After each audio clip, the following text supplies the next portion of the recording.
Now, On 105.9 FM and streaming worldwide on the WMAL app. O'Connor and Company. Well, let's get it going. It's 5:06. It's O'Connor and Company. We got 4 hours ahead of us, and I don't know how we're going to fit it all in. Thanks for tuning in here and starting off your day the right way with America's Morning Show.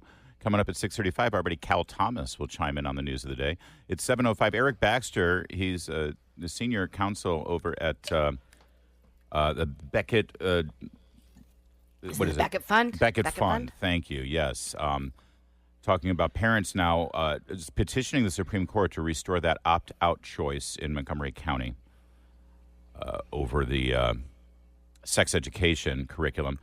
8:05, Corey Lewandowski, now an advisor to the Trump campaign. And at 8:35, Luke Rosiak, investigative reporter over at the Daily Wire. Thank you. We're a minute in, and I've already had my first brain fog moment with the Gunlock. This is why you're here. Thank you so much. This is not good that I'm your crutch. Exactly. It's the blind leading the blind here on O'Connor and Company. Thanks for tuning in. Really fascinating story out of Lebanon. I guess, first of all, this is really more of a consumer alert or product safety warning. If you are carrying a pager of any sort, I guess, do people still use pagers? Apparently they do in the West Bank. Serious defect here. Lebanon, specifically in this case. That's was it Lebanon? I'm sorry. Home of the majority of Hezbollah fighters. This is, of course, a terrorist organization propped up and funded by Iran, which, of course, as you know by extension, means propped up and funded by the Biden administration, who has released billions of dollars to the state of Iran, money that had been blocked under the Trump administration because, That's right. Donald Trump didn't like funding terrorists. Anyway, don't want to go down that rabbit hole. Certainly not. Anyway, in Lebanon, you've got a whole bunch of Hezbollah terrorists. And yesterday, inexplicably, all at the same time, a lot of those Hezbollahs, well, they kind of lost their bollahs, as it were. We can call them Hez. Have you been working on that all night? As our friend Kurt Schlichter referred to this event yesterday, it was the great denutting of the Hezbollah terrorists. Let me explain what happened. Apparently, a shipment of beta. Well, I go back one step further. Yeah, it was determined within the brain trust of the Hezbollah management, leadership. Yeah. That their cell phones have been compromised, and That's right. using these smartphones are a bad idea. You don't want to use smartphones; they can track you, they can see you, they can. Please, Mark Zuckerberg is out there watching everything you do. Right. Don't want Google to know where you are. They can use the cell phones and smartphones to track your movements. They'll find out where our hideouts are, what our plans are. So, no more smartphones. No more smartphones. Jihad on smartphones over there with the Hezbollahans. So is it Hezbollahans? Is that the correct? Yeah. Let's okay. go Anyway, with it. Sure. So they said, but we got to communicate. We got to coordinate. We got to get people all in line and ready for our next, October 7th plan. Right. So they said, we got an idea. Let's go old school. Let's go dark ages. Let's go. Well, we're going to go back to the old days of the mid-'90s, and we're going to get everybody pagers instead. Pagers. We'll all Did you ever have a pager, Larry? Oh, I had 3 pagers. Are you kidding me? Wow. Oh, Look sure. at you. Yeah, I had. I never had a pager. Really? Yeah. Well, Wasn't important enough. Guess you weren't important. Exactly. So everybody gets a pager. Well, next up. Should we explain what a pager is for those who don't know? No, everyone who's waking up at 5:10 in the morning to listen to our program knows what a pager is. Okay, fine. Okay, but I'm just going to say really quickly, a pager, you would get you get a beep, beep, beep, and you look, and it would say is the number you need to call. So then you had to find a phone. Or you were smart enough to have a little code with your girlfriend so you could send a couple of numbers that just let her know. I don't want to know about your codes. Let's go. Keep going. Let's just skip over the codes. There were other ways to communicate that didn't require a callback. I don't want to know, Larry. This is what I need. Gross. Put it on vibrate. Stop What? it.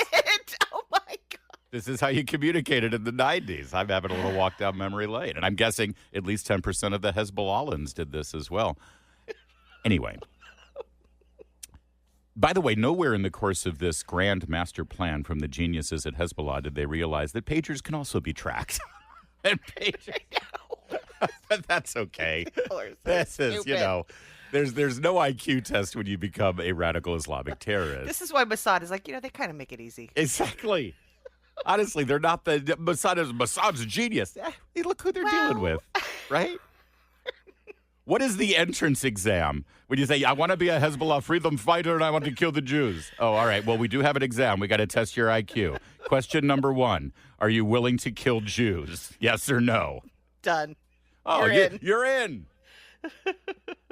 All right. So the next step in this plan is that somehow, and my God, we already know that Mossad somehow got into the guest house quarters of the president of Iran and planted a bomb under the bed. But it had to be multiple guest rooms, multiple beds, because then they detonated that bomb when one of the Hamas leaders was staying there for the presidential inauguration in Iran. So, I mean, these guys have already won the Badass International Intrigue Award of the Year. But now Mossad intercepts the shipment of pagers that was meant for Hezbollah. So clearly, they're watching Amazon Prime on a regular basis. And, it says, your package is on the way. It's 10 stops away. Well, somewhere between stop 7 and 8, Mossad grabs the package. They crack it open. And I guess they put a lot of stuff inside those pages. Malware, let's say. And not only were they able to track everybody, they have this great map now that shows where the terrorists have been, where they've been going. It's worse than what the smartphones have. But then at a coordinated time yesterday, at the same time, all of the Hezbollah terrorist pagers went off at the same time. And forget about beep, forget about vibrate. Apparently, these pagers were set on explode. Yep. And by the way, everybody knows that only a dork wears their pager on their belt. What do you think? You're part of the geek squad at Best Buy? That's not where you wear your pager. No. The cool kids, and everybody knows terrorists are the cool kids. The cool kids just carry their pagers in their front pockets.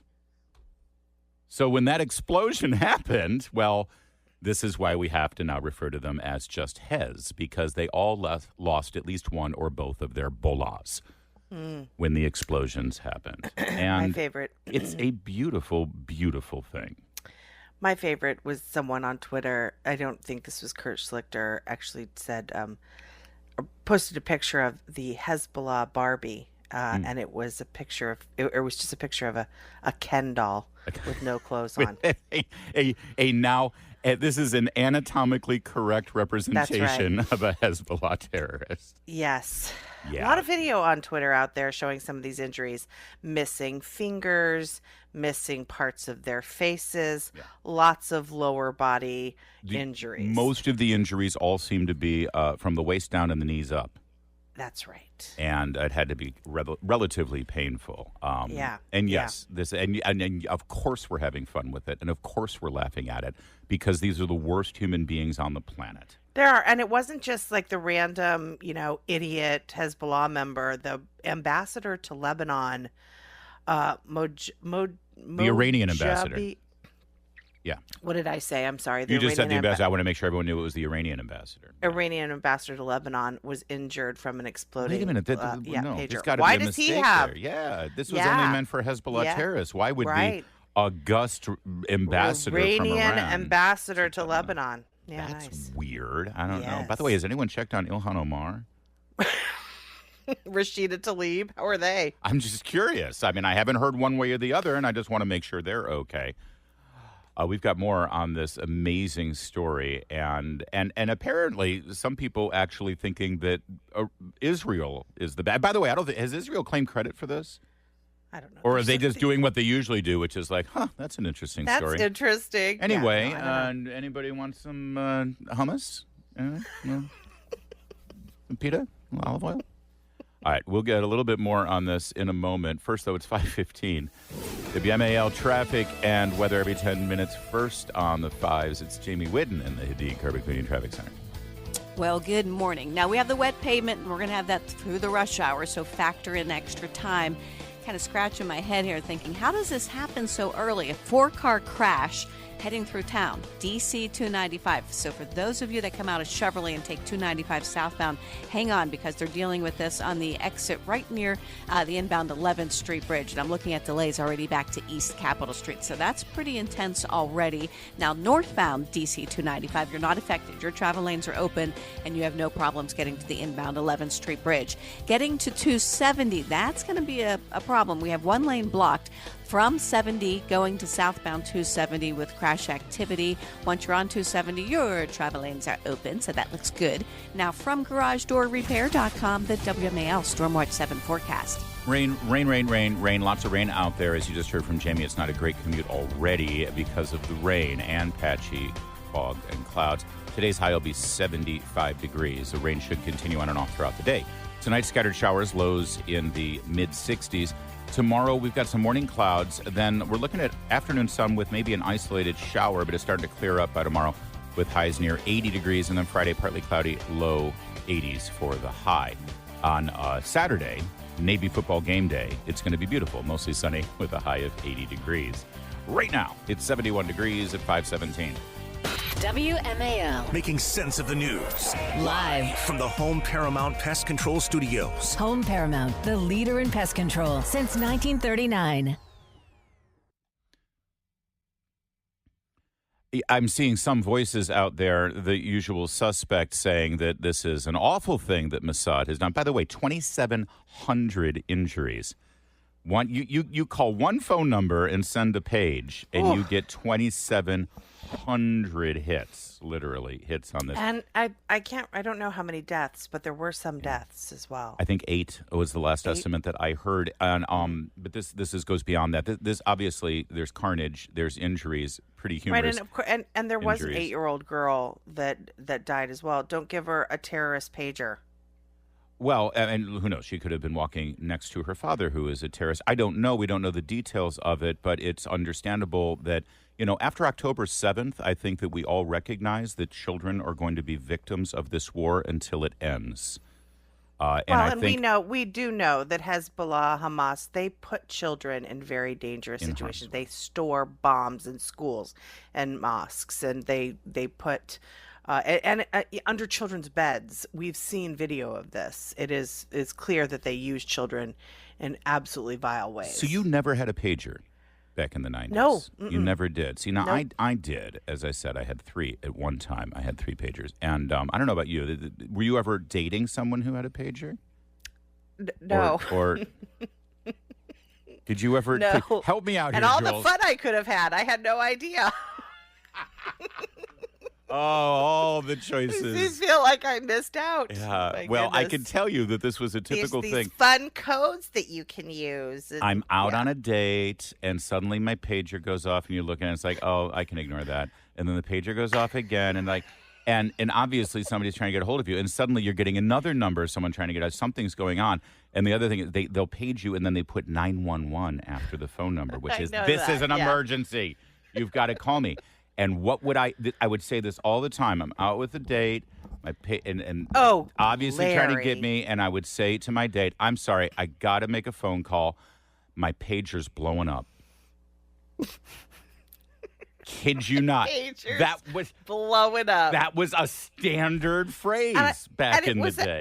And all it was Dude, you're a blowing up my pager. I'm on Well, a date. What's going and on? I love how in our earlier segment you basically admitted that it was just a code for booty call. And you're on a date.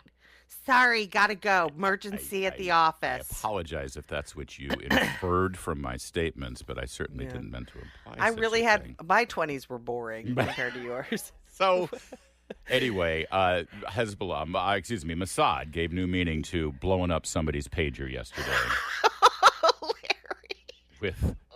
with this amazingly planned attack, which is one fun. And before anybody, I saw somebody say, I can't believe that Israel has escalated things with Hezbollah in such a dastardly yeah. way. And this Yeah. is, can we put this in perspective for a moment? Since October 7th, and actually it's been going on for decades now, almost daily, and I'm not exaggerating, almost daily, Hezbollah has been launching rockets indiscriminately into Israel across their northern border from the Golan Heights. Almost daily, the people of Israel have had to deal with this. And we know that Hezbollah planned the last terror attack just from a month and a half ago, I think. There was an attack that was coordinated that killed children in a schoolyard, if you remember right. So stop with Israel escalating. Israel is trying to win a war. We in the West should get out of their way and let them win it. It's 521. The real hero of this story is a gentleman named Al Gross. Al Gross, who died this past December at the age of 82 in Sun City, Arizona, was born in Toronto, Ontario, Canada in 1918. He grew up in Cleveland, Ohio. Why is Al Gross the hero of this? How could Al Gross be the hero if he passed away almost a year ago? Well, because Al Gross is the unsung hero of many people's existence right now. He was an innovator and inventor, most notably of the pager. He invented the pager. He invented the walkie-talkie. He invented the cordless telephone. Think of how many lives were improved by Al Gross, the man who invented all of those great things, and eventually, of course, the pager that was used in this incredible Mossad feat of espionage and warfare. He was also Jewish. He was born of Romanian Jewish immigrants in 1918 who fled anti-Semitism and pogroms in Eastern Europe to come to the free world and make a better life for themselves and their future child, Al Gross. And now I guess things have all come full circle. Perhaps Hezbollah should maybe do a little research next time before they come up with their new plan for communication. The good news is, though, the next time any of their pagers go off, think about how they're going to react. They should just, Mossad should just call them just to screw with them.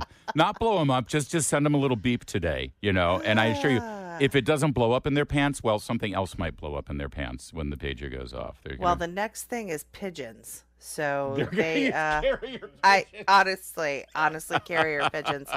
That is the only thing left. Very Games of Thrones. They should not rest a single day, and they should not sleep a peaceful night. They should release the hostages. They should recognize Israel's right to exist. They should lay down their arms, and they should live like civilized human beings in the world of 2024. And anything short of that means that this should continue, because when you're in a war for your very existence, you need to fight, you need to fight, you need to fight until you win.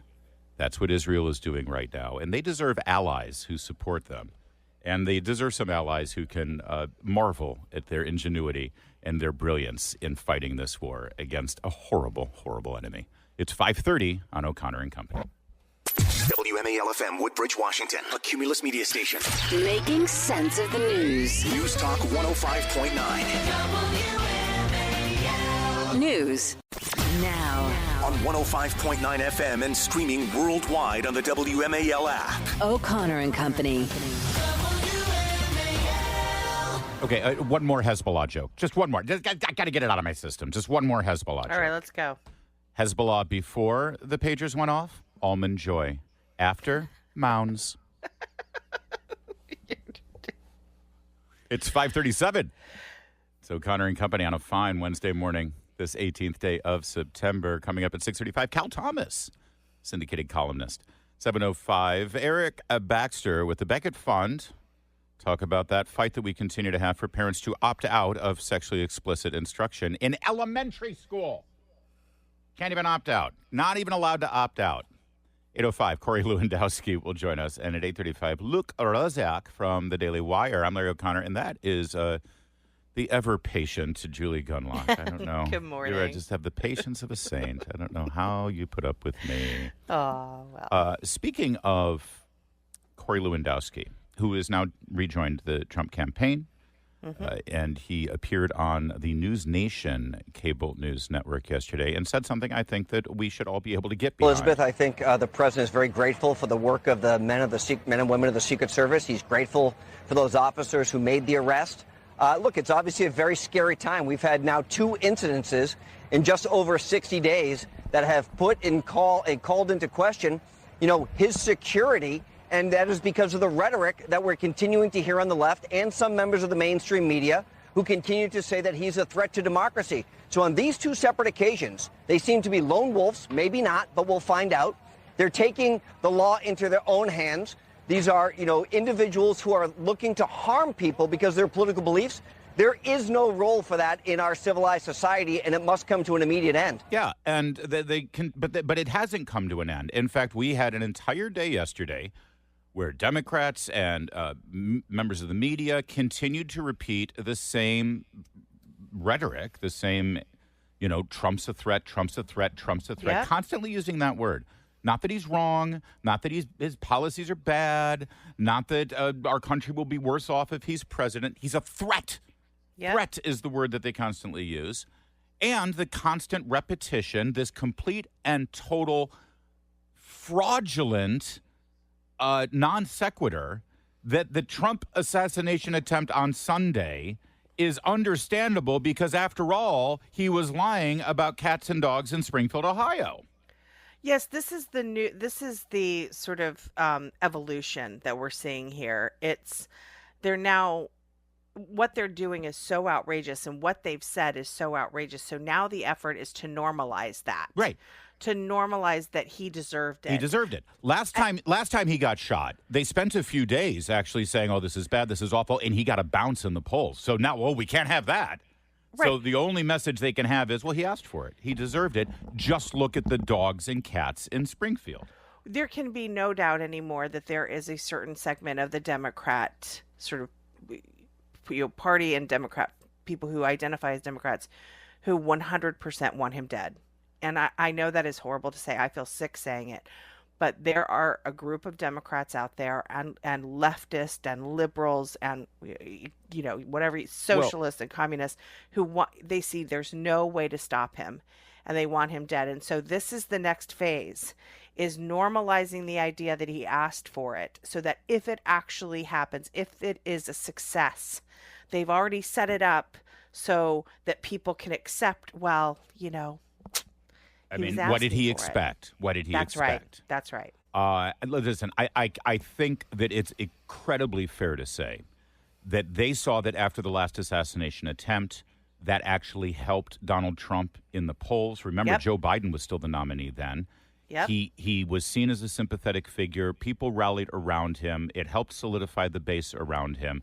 And at the very least, for cynical political purposes, they refused to allow this assassination attempt to have the good political benefits for Donald Trump. So that's why they had to all come out. And again, I want to point out, they keep pointing to this complete and total non sequitur, that this assassination attempt is somehow related to Donald Trump and J.D. Vance talking about dogs and cats in Springfield. Here was Norah O'Donnell, I'll remind you. Donald Trump is blaming Democrats for inflaming political rhetoric, but the former president's own words seem to be increasing the threat of political violence in Springfield, Ohio. Never get enough of that seem to be increasing threats. Is that news? That nothing about that statement is news, right? Seem to be. And of course, late in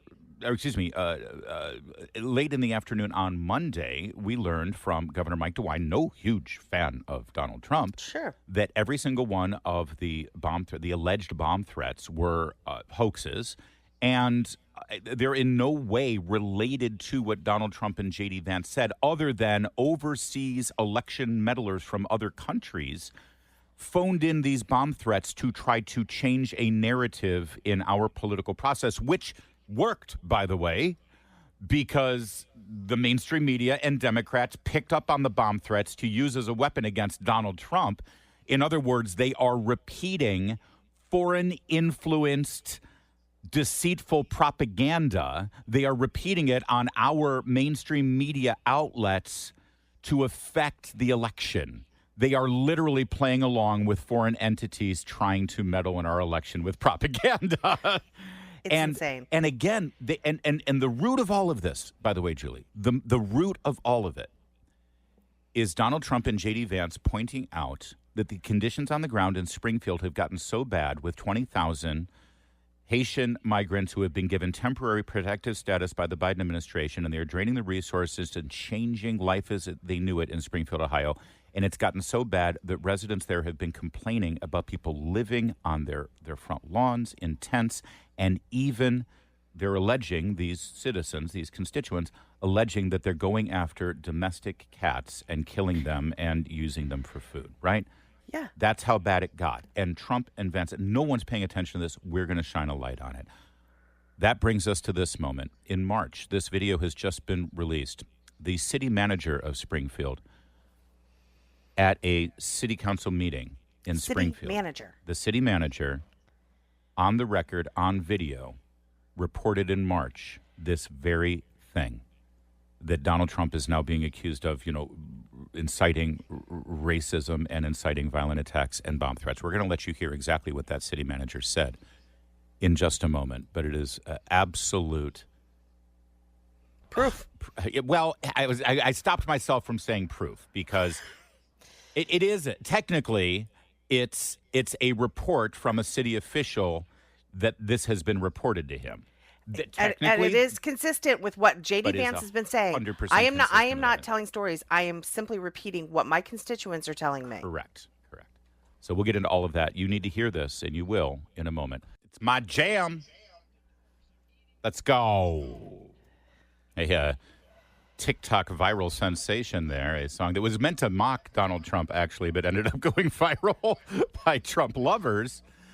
That, of course, his statement during the debate that they're eating the dogs and they're eating the cats. That's the original sin of all of this, you see.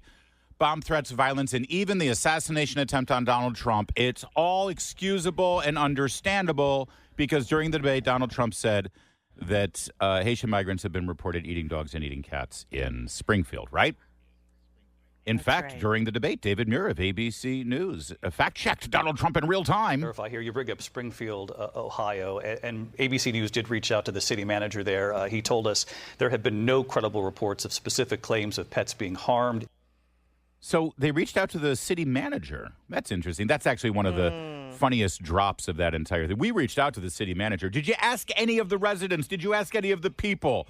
Have you ever been to Springfield? Do you care about Springfield? No, you care about beating Donald Trump, and so you're going to do this tactic. Right. But let's talk about that city manager, because here's the video that's been uncovered. It's from March. The very same man, the Springfield city manager that David Muir used as a weapon against Donald Trump in the debate. What did he have to say in March? And, culture is 180 degrees different of what they're used to. And one of the things that I heard that bothered me very much, I've actually had quite a few people contact me here lately, is some pretty horrid things occurring to domesticated animals in the neighborhood. We've had some stuff in the park that, again, they're being taken advantage of for reasons other than, and if you shake your head, Brian. No. I asked me if there was proof. I just don't have proof of it. I have the same thing. People that have confided in me have asked me for anonymity. I can't give their names up. I mean, we haven't seen the proof that you're telling me, and I've heard about it too. Yeah. By the way, so the city council members heard about it too, but you heard that is there proof of this, and that's so critically important what you just heard there, Julie, when the city manager says, "Well, they've asked for anonymity." Well, why? Why would they ask for anonymity? Yeah.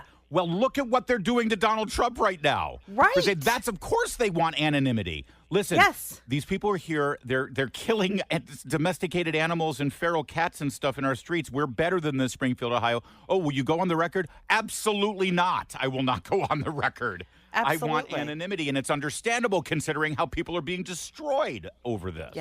Yep. And honestly, people are afraid. They're still afraid of cancellation. Let's not forget, it isn't as though we went through years of cancellation. It's improved somewhat.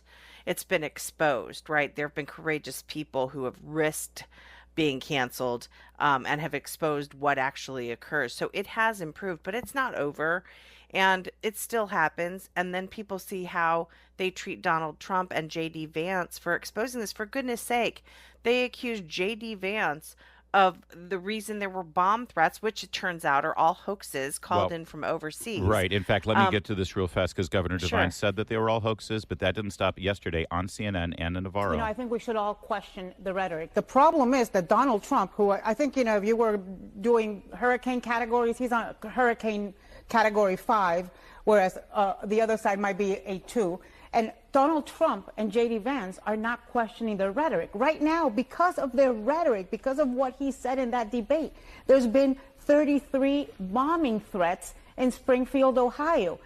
That's Anna Navarro on CNN using CNN's platform to repeat a hoax that was perpetrated by a foreign entity to meddle with our election. And, well, of course, Anna Navarro is an employee in good standing with CNN and ABC News. And, well, it's almost like they're all in this thing together, isn't it? Yeah.